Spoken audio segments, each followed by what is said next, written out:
Sand is being dropped on a conveyor belt. একটা conveyor বেল্টে sand বা হচ্ছে বালি হচ্ছে কি করা হচ্ছে, ফেলা হচ্ছে, ঠিক আছে, ভালো কথা। তারপরে কি বলছে, বালি ফেলার পরে এবারে ঘটনা কি বলছে, যে at the rate of KG per second, 1 সেকেন্ডে কেজি করে বালি বা স্যান্ড ফেলা হচ্ছে। The force necessarily to keep the belt moving with a constant velocity V will be, ঠিক আছে। তার মানে বেলটাকে যদি ভি গতিবেগে ঘোরাতে হয় তাহলে তার উপরে ফোর্স কতটা অবশ্যই কাজ করাতে হবে, ঠিক আছে। প্রথম কথা দেখো, আমরা এটাকে সলভ করব কিভাবে। দেখো এফ সমান আমরা কি পড়েছি না, এফ সমান আমরা পড়েছি ডিপি ডিটি, ঠিক আছে, ডিপি ডিটি। আর পি মানে এম ভি হয়, তার মানে ডি, এটাকে লিখতে পারি আমি এম ভি কত না ডিটি লিখতে পারি, ঠিক আছে।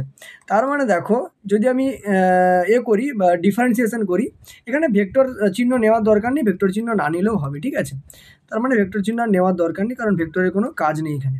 তাহলে ডেরিভেটিভ করলে দেখো এম ডিভিডিটি আসবে, এম ডিভিডিটি প্লাস দেখো ভি ডি এম ডিটি, ঠিক আছে। এবারে প্রথম কথা দেখো এবারে আমায় কি বলছে, যে কনস্ট্যান্ট হচ্ছে স্পিডে যাবে, তার মানে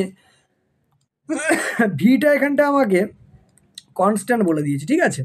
ভি কনস্ট্যান্ট বলেছে মানে ডিভিডিটির যে ভ্যালুটা সেটা কত হয়ে যাবে, 0 হয়ে যাবে। তাহলে ডিভিডিটির ভ্যালু যদি 0 হয়ে যায়, তার মানে এম ইন্টু 0 প্লাস কত থাকবে, ভি ডি এম ডিটি থাকবে। তার মানে দেখো ভি ডি এম ডিটি পড়ে থাকলো। এবারে এই এমটা কার না, হচ্ছে বালির যে ভরটা, এবারে পার সেকেন্ডে কত দেওয়া হচ্ছে, ক্যাপিটাল এম, তার মানে ডিএম ডিটির ভ্যালুটাই কত, এম। তার মানে তোমার হচ্ছে ফোর্সটা কত হয়ে গেল, এম ভি। তার মানে সঠিক উত্তর হচ্ছে অপশান 1 হবে এম ভি নিউটন, ঠিক আছে।